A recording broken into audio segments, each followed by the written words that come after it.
Well, ladies and gentlemen, it's a great pleasure to be doing this show. I have a very special guest for an exclusive interview. He's a great entertainer, singer, songwriter, humorist. He has style for miles. I consider him very cool, classy, and engaging. Performer, recording artist, actor, and photographer Lyle Lovett. Lyle, thank you so much. It's a real honor. Paul, thanks for that gracious introduction. Humorist, I'm honored. I am honored, and including photographer. That's I do love getting to take pictures, and it's a real hobby of mine. So thanks for making that part of the introduction. Well, I should say, starting on a kind of a personal note, I can remember the first time I heard and saw the the the performance of Lyle Lovett, and it was late at night. I can still recall this very vividly, and I even recorded it off of the television. You were performing on Late Night with David Letterman. Oh yeah. Yes, on Letterman with Al Green.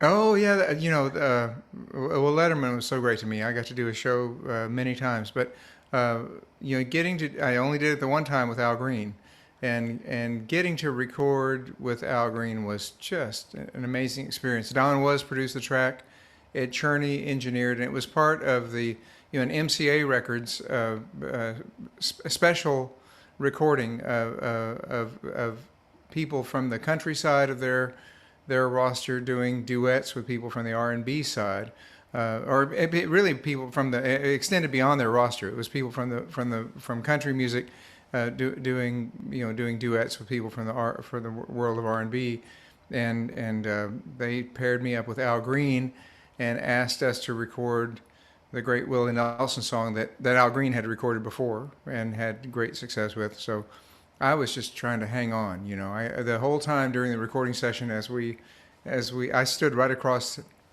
They had our mics set up just opposite. We were looking at each other as we sang, and I watched him and listened to him sing, and I just kept thinking to myself, he's Al Green, and I'm not. So I just tried to stay out of his way and be part of the track. But it was great fun. And working with Don is always a great experience. And Ed Cherney, who we lost this last year, was one of the greatest engineers in the business. Billy Preston played keyboards on that, so it was it really was just an amazing day. Well, on the note of collaboration, I want everybody who's watching or listening out there to be aware of April the 9th. April the 9th at 9 p.m. That's 8 Central, 6 o'clock for those of you on the West Coast. It's going to be Lyle Lovett and Willis Alan Ramsey in song and conversation.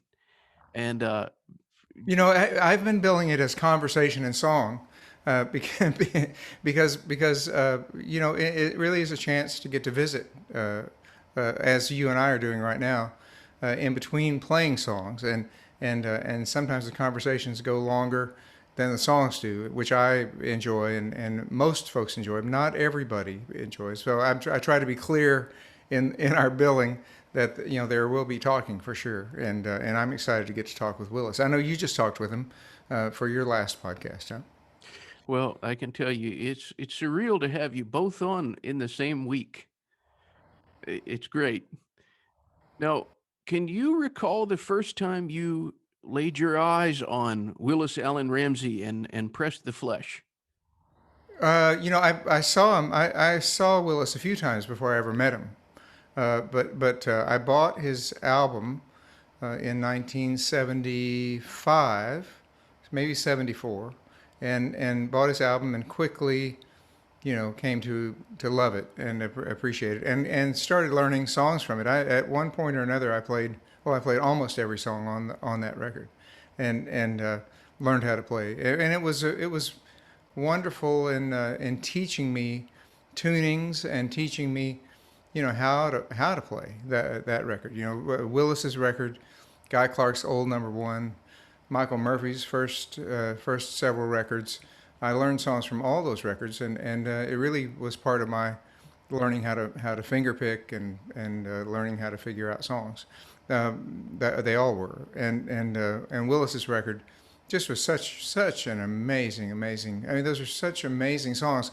And as I started to learn about Willis, I was just, I just couldn't believe that the record came out in 1972 when he was 21 years old, which meant he had written those songs, before that.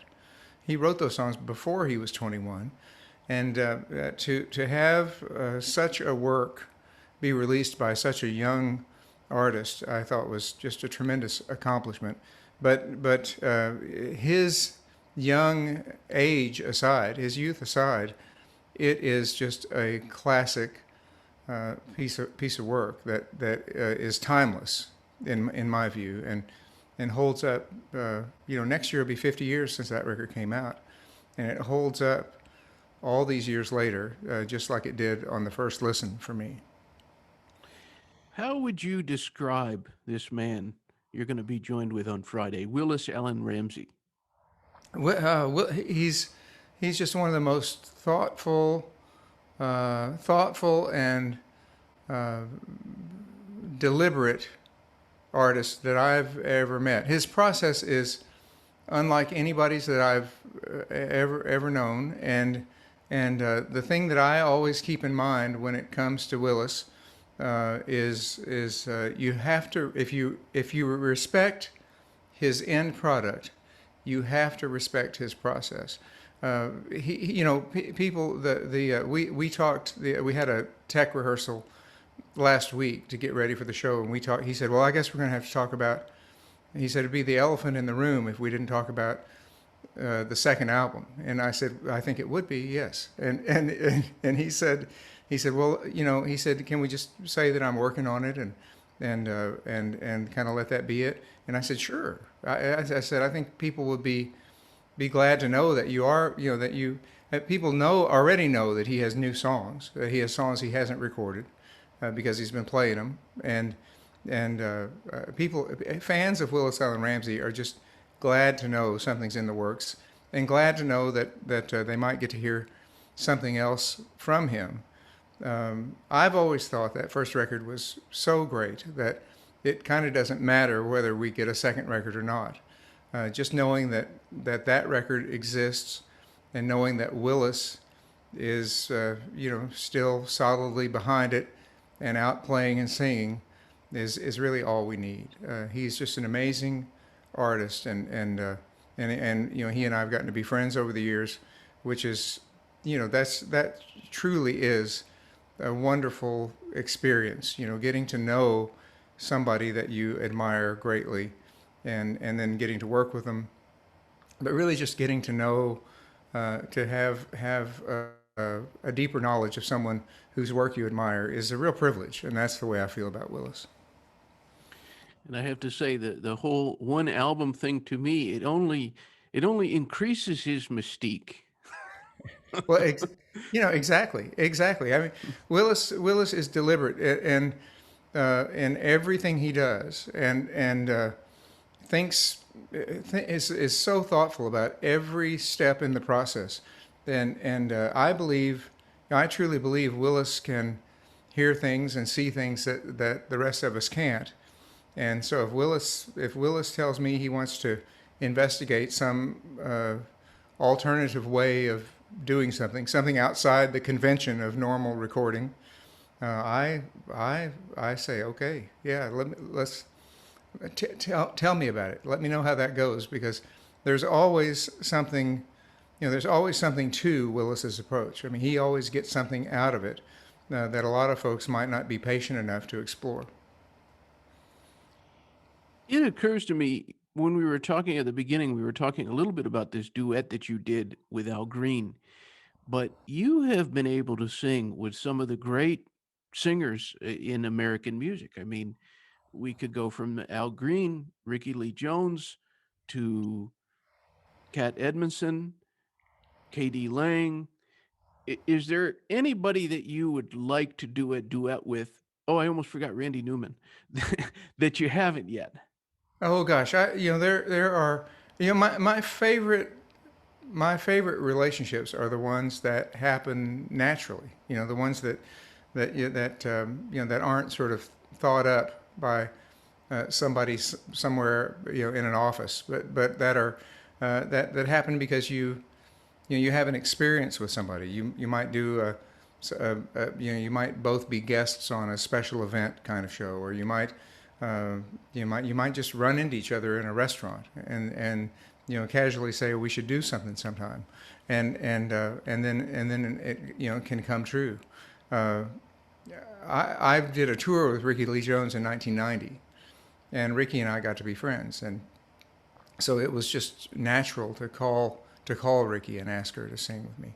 Uh, Katie Lang and I have worked together. The first time we toured together was in 1988, and we've known each other that long.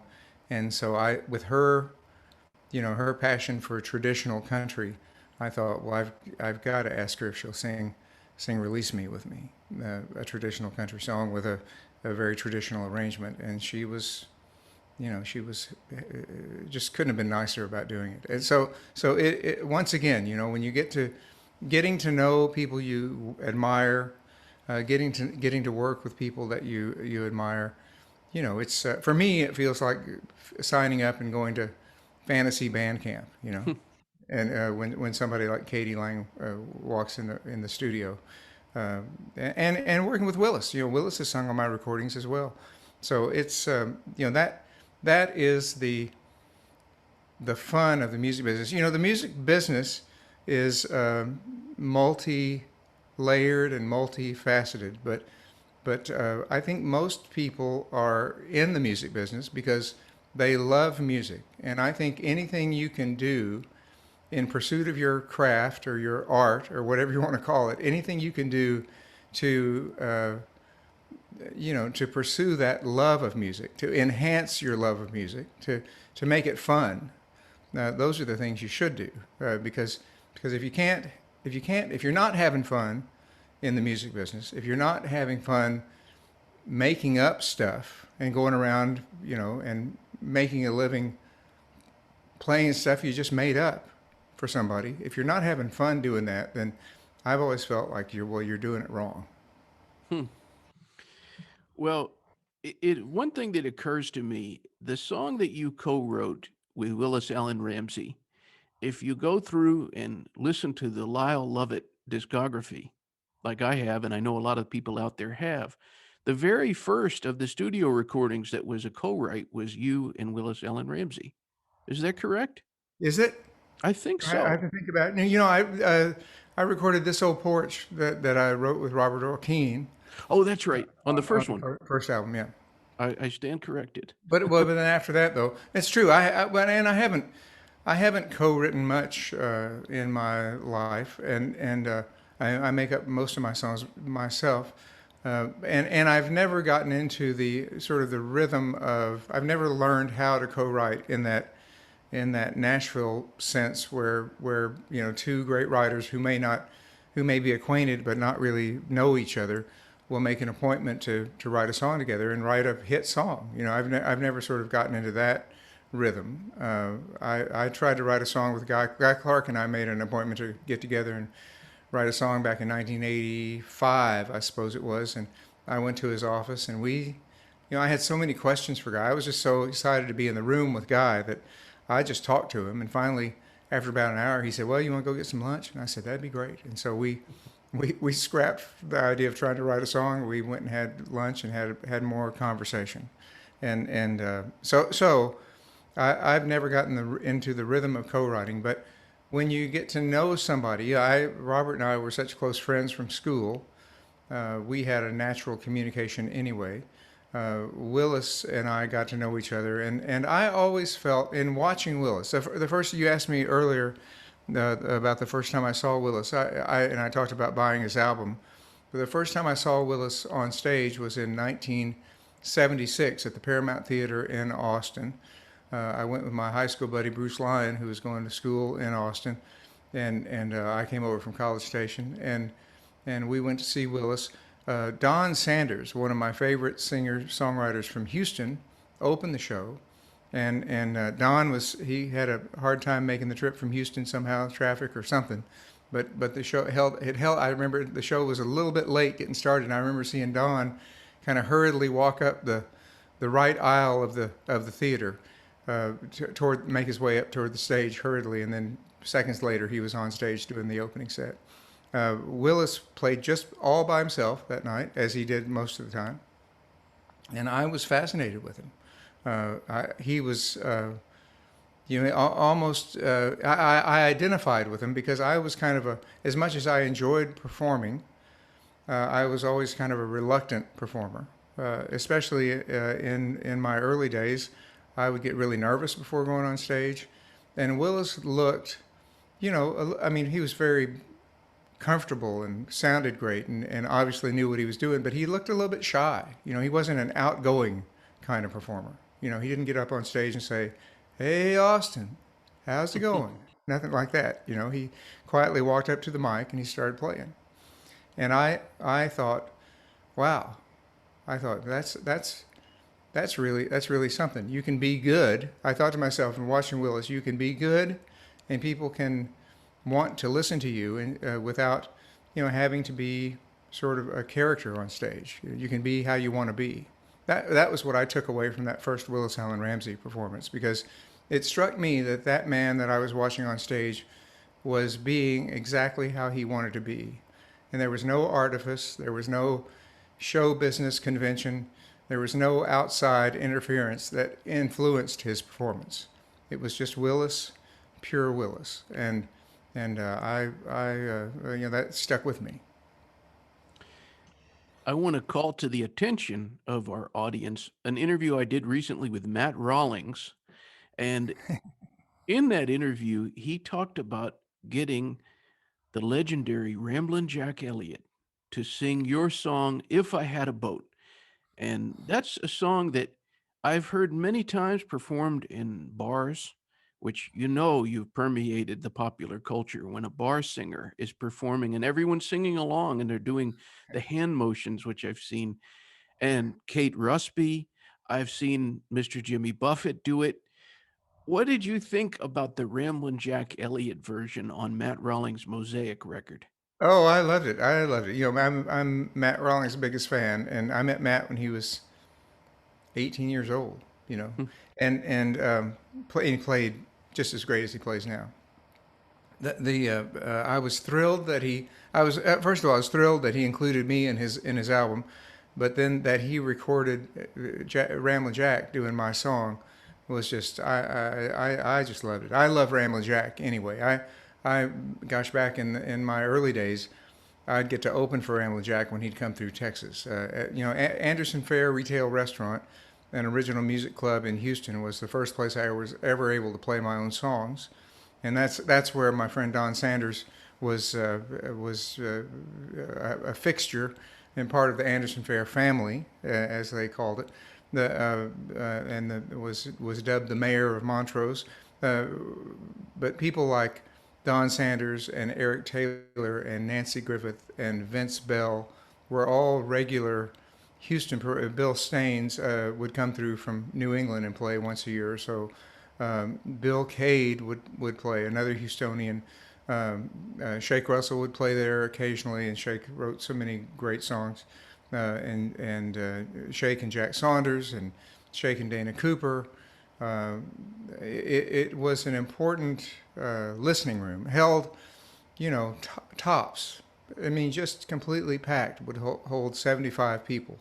And for my shows, Lucinda used to play there. I used to open for Lucinda on Thursday nights when I first started playing there.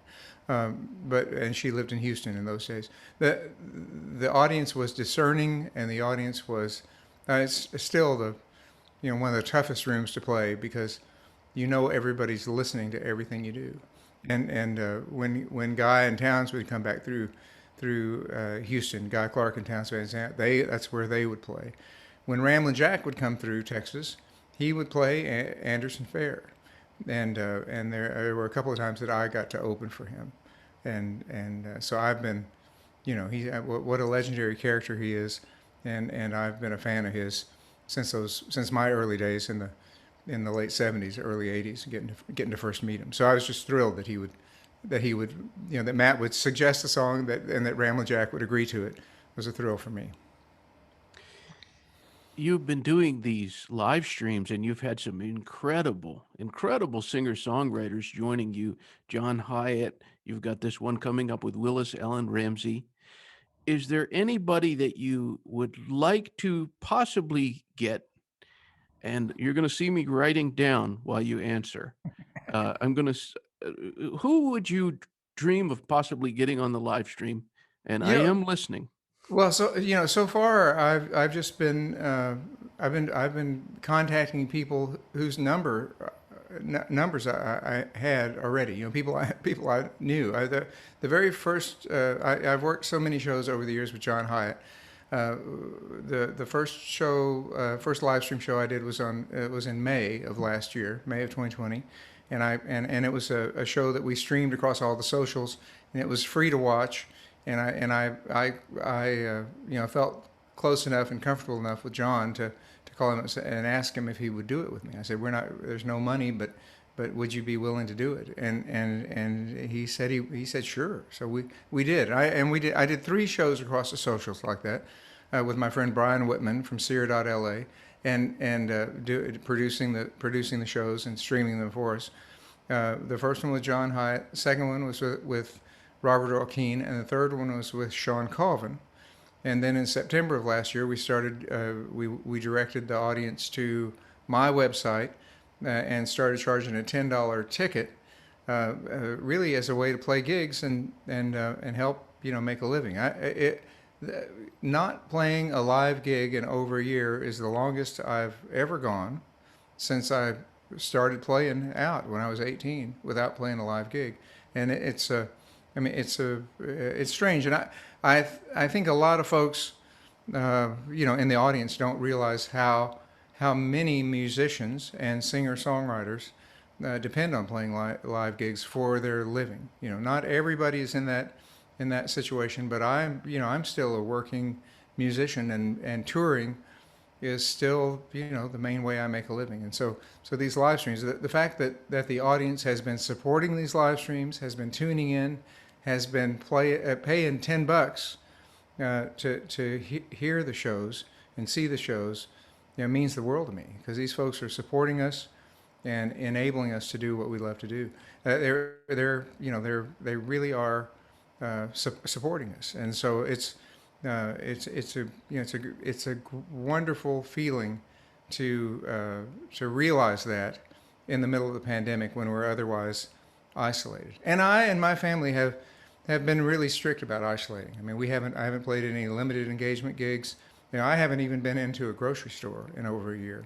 My wife April has been doing the grocery shopping, and her doing that has been our biggest exposure. I haven't hugged my 91-year-old mother in a year, and I just got my second shot of the Moderna vaccine, and so I'm excited that in a couple of weeks I'll be able to give my mom a hug, and she's fully vaccinated as well. But it's it's an unprecedented time for everybody, and doing these live streams has really just been a way of working for me, and I have, it's very different from going out and playing live shows, yet it's very similar, and it's given me a chance to work closely, once again, with people who I respect and admire, and getting to spend time with them, getting ready for the show, and then doing the show has just been a great deal of fun.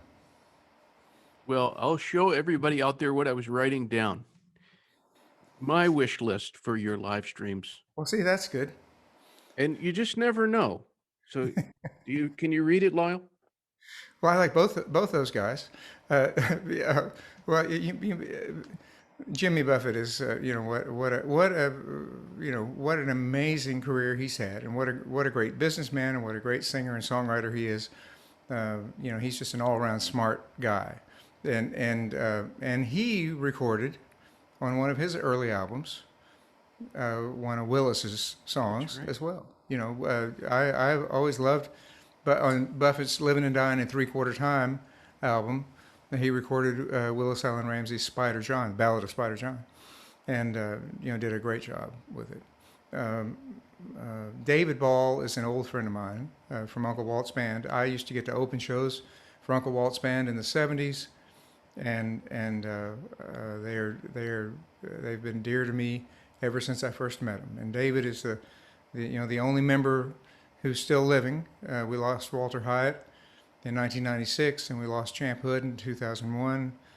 Hearing David just brings back all those great Uncle Walt's band songs, and brings back those days to me. And always watching David Ball is it always, it just makes me admire what a great songwriter and singer he is on his own as well. Well, I have two short questions in closing. This one comes from a listener, Johnny Paradise, who just wrote in. He wants to know if Sinatra was a vocal influence on you. Oh gosh, in that way of thinking, don't really ever try to sing. Yeah, I mean, to hear a great voice like Frank Sinatra's, yeah, don't take your don't. It teaches me, yeah, don't take. I shouldn't take myself too seriously as a singer and just try to make it through a song. Uh, you know, I enjoy singing other people's songs, uh, but my main objective is to survive any song that I'm singing, and to be able to even if I'm not a great singer, I try to bring out in some quality, some human quality, the emotion in a song, because music is, not an intellectual medium as much as it is an emotional Mm. medium, I think. And what I've always appreciated about music over other art forms is, most art forms require you to stop your life, stop what you're doing, and to appreciate a work of art. But music doesn't require you to stop what you're doing. You can listen to music and carry right on with your life. And so music becomes a part of people's lives. And one of the nicest compliments that I ever hear about one of my songs is not somebody saying, the first line in that second verse of such and such. It's not that at all. It's when people say to me, I remember exactly what I was doing the first time I heard that song. Mm. And at that point, I think to myself, well, that's their song. That song reminds them of their own life. And more than that, you can't ask for. Well put. Well, my last question. I know recording artists are always shy about these kind of things, and there's a lot of reasons why. So I'll ask it like this: if I was a gambling man and I was placing a wager, would would you say it would be wise or unwise of me to put my money on a possible Lyle Lovett record sometime soon in the next year or two? Well, that is a fine setup to let me talk about my new record. Ah, We recorded and recorded tracks in November of 2019, and with Chuck Ainley, who Chuck Ainley produced, and with me, and Chuck Ainley engineered my third record called "And His Large Band" that Tony Brown produced, Billy Williams co-produced, that came out in 1989. We recorded that out in 1988 in Nashville. This was the first time I'd worked with Chuck. I mean, world famous, amazing recording engineer Chuck Ainley. It's the first time I worked with Chuck since 1988, and it was just like, picking up right where we left off. So we recorded tracks with the live band in November 2019. The plan was to get together in March and finish a few overdubs and mix last year, and of course that didn't happen. And we are not so patiently waiting for a few more of us to get fully vaccinated before we get back together and finish the record. The record will be for Verve Records. It'll come out, it'll be released by Verve, a Universal label, and it'll come out either later this year or early next year, depending on when we're able to start touring again. Okay, folks, you're hearing it here. Well, Lyle Lovett, thank you so much. I'm very honored to have been able to interview you. It's Paul, congratulations on your show. I know you've been at this a long time. You're very thoughtful in your questions, and you're more than prepared. Let me ask you this: how many? I mean, this is it's a podcast, really, isn't it? How many? How often do you do these on video? the video is a new venture. I was kind of pushed into it from the all the the lockdowns and everything, and people kept saying, you might as well do these as video because I was always on the radio, and I had to get comfortable with it. I'm still not, but I was going to say, how are you doing with it? I'm not sure how I am either, but it does seem to be the way of the world, doesn't it? And how many of your listeners are also viewers, do you think? I'm not having it depends on the show. I'm having trouble. Still people seem to prefer me on audio. They can work out at the gym and they plug their headphones in. They listen to me on Spotify or iHeartRadio or whoever. So I'm trying to it's like video killed the radio star in reverse maybe. I'm trying to get the video going. Well, you just keep up your great work, however you do it, and I appreciate your inviting me to be part of it. And thank you so much for helping us get the word out about the show this Friday night with Willis Alan Ramsey, 9 o'clock Eastern, 8 o'clock Central, 7 o'clock Mountain, Right? 6 o'clock Pacific. Right? I don't know what that makes it in Hawaii, but They can join us too, and it's going to be you can go on lylelovett.com if you want to get the ticket for the stream. $10. $10, that's it. I hate getting rich off my friends, but I'm willing to do it. Well, Lyle Lovett, thank you so much. Thank you, Paul. Thanks for Uh, having me. all right, until next time.